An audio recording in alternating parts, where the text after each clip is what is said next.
Après, on est bien d'accord que la pose, elle peut être avant-pied, elle peut être médio-pied, elle peut être même talon proprioceptif et que ça pose pas trop de problèmes.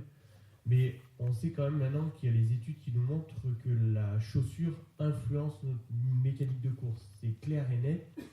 La grosse chaussure va influencer plus une course talon.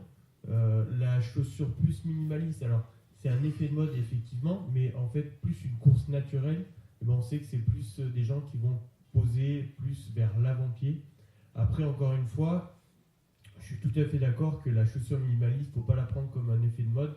C'est vraiment courir un grand danger que d'aller vers la chaussure minimaliste. Mais encore une fois, est-ce qu'il faut mieux avoir des comportements naturels de modération d'impact ou est-ce qu'il faut penser que c'est la chaussure à elle seule qui va pouvoir modérer ses impacts? Voilà. Et encore une fois, c'est une question d'adaptation.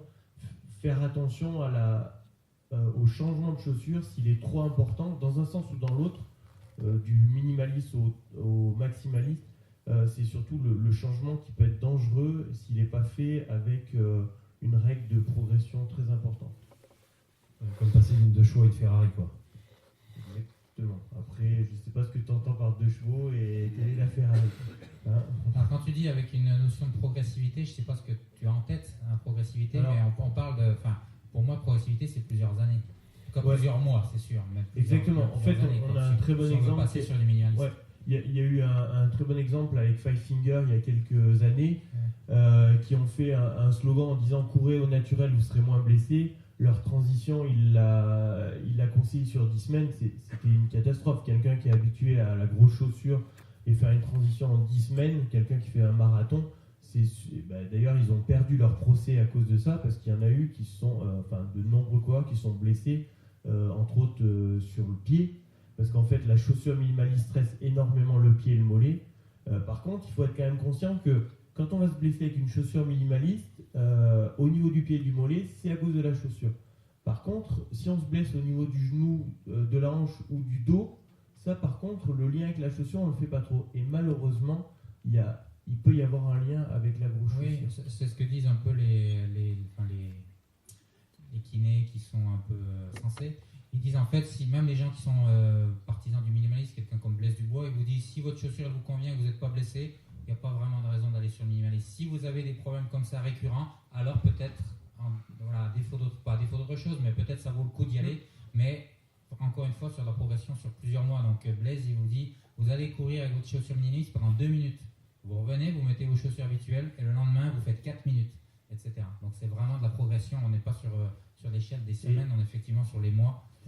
Et c'est pour ça qu'on en parlait avec Fred tout à l'heure, il y a la clinique du coureur qui a mis en place l'indice minimaliste qui nous donne cette importance de chaussures et qui va nous permettre de savoir le temps de transition par rapport à ce changement donc on dit 10% de changement d'indice minimaliste par mois, ou sinon cette règle de effectivement 1 minute, de rajouter 1 minute par sortie avec cette moelle chaussure. Mais encore une fois, si on en a un réel intérêt, la blessure peut être intéressante, mais t'es pas blessé, t'as pas envie de performer, parce qu'il y a aussi niveau de performance. Alors, en sachant moins que... de poids au niveau de la chaussure, ça peut être intéressant en trail, moins intéressant. Voilà, c'est exactement ce que j'allais dire, c'est-à-dire qu'après il y a juste des considérations biomécaniques. Quand vous faites un 3 km ou un 10 km, vous allez vite, vous avez une autre fréquence de foulée, vous avez une inertie qui est importante, donc là chaque gramme est important.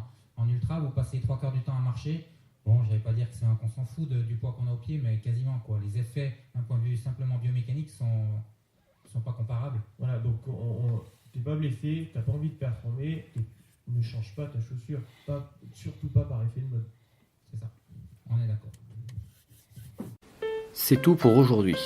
Si tu as apprécié l'émission, le meilleur moyen de me le faire savoir est de me laisser un commentaire, soit sur iTunes, soit sur le site www.objectiftrail.com. Merci d'avance.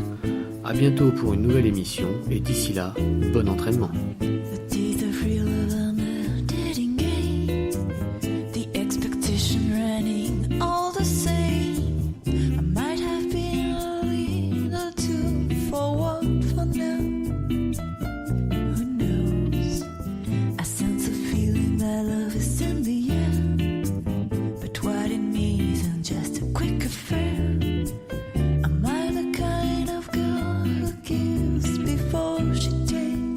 Got it.